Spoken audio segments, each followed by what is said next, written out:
Hélios, Chrono, Oxalis, Monster, Osmos, Robur, Isatis, Alcador, la roue sans moyeu, les voitures électriques, les répliques, sorcier, artisan, carrossier, créateur infatigable, depuis 1959 et son premier prototype, Franco Sbarro court, sprint, marathonne, sans le moindre signe d'essoufflement. Une vie de passionné, jalonnée chaque jour d'idées nouvelles. En 1991, Sbarro décide de faire partager sa passion à des élèves chez lui, à Yverdon en Suisse. En 1996, il exporte son œuvre en France et s'installe à Pontarlier. Et ce qui n'est encore aujourd'hui que Silence deviendra Ruche avec ses 70 élèves dans 3 mois. J'aime, comme ça, par générosité innée, peut-être partager. Et le partage qu'aujourd'hui je fais, vraiment, il n'a pas été calculé du tout quand, en 1991, j'ai voulu le faire en Suisse. Ça a été comme ça, intuitif, immédiat, instinctif, et j'ai vu que ça correspondait à un besoin. Et aujourd'hui, je continue à répondre à ce type de besoin, mais en France, cette fois, à un plus grand nombre. Bon, ils nous écrivent, ils nous disent simplement qu'ils seraient partants. On leur demande un dossier. Suite à un dossier, on commence à déceler des valeurs de base qui nous permettent, qui nous donnent l'idée de les rencontrer avec leurs parents respectifs. Et suite à un dialogue tête-à-tête, finalement, on arrive à comprendre à qui on a affaire réellement. Il vient ici pour ses lacunes, il ne vient pas pour son savoir. Il doit me convaincre qu'il est passionné, il doit me le prouver. Et par la suite, nous faisons un bout de chemin ensemble. Et lui, surtout, doit comprendre qu'est-ce qu'il va trouver. Parce qu'il ne faut pas qu'il se fasse non plus de fausses idées. Ici, on dit clairement qu'est-ce qu'on va y faire. Et si quelqu'un d'autre pense pouvoir trouver des choses qu'il ne trouvera jamais, on leur dit clairement qu'il ne le trouvera pas. Dès qu'on est ignorant, on est timide. Alors, vaincre l'ignorance, c'est déjà vaincre la timidité. Quelquefois, je dois les freiner pour qu'ils deviennent plus raisonnables.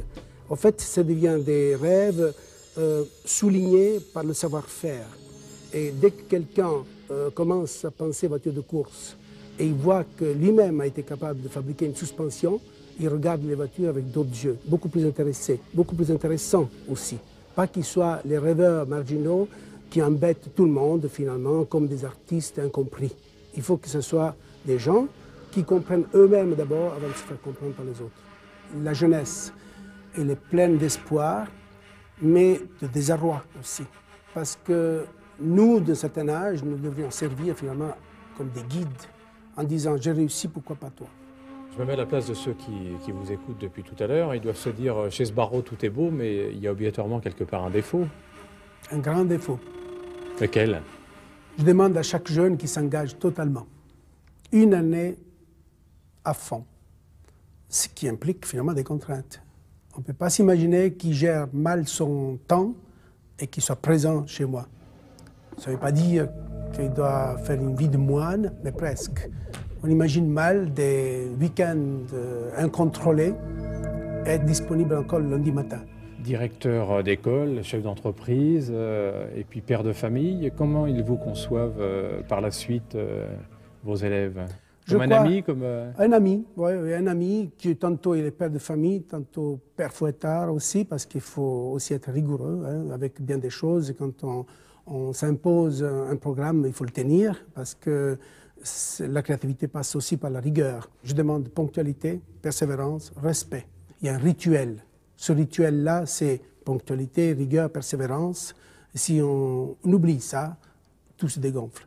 Ponctualité, persévérance, respect.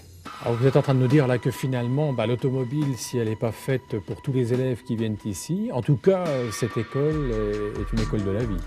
Une école de la vie où la bonne excuse est l'automobile. C'est très sociologique, c'est un principe philosophique. Vous rêvez d'une société à venir comme ça, pour vos enfants?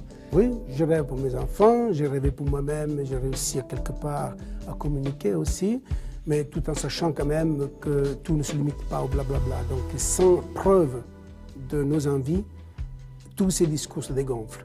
D'ailleurs, s'il n'y avait pas comme résultat une voiture qui roule, par exemple, je n'y croirais, moi le premier, je ne croirais pas à ce type de philosophie. Donc pour moi, j'ai compris que pour ce qui me concernait, ce qui collait à ma peau, c'était de rester indépendant, le petit. Et c'est comme ça que j'ai pu forger finalement ce que je suis.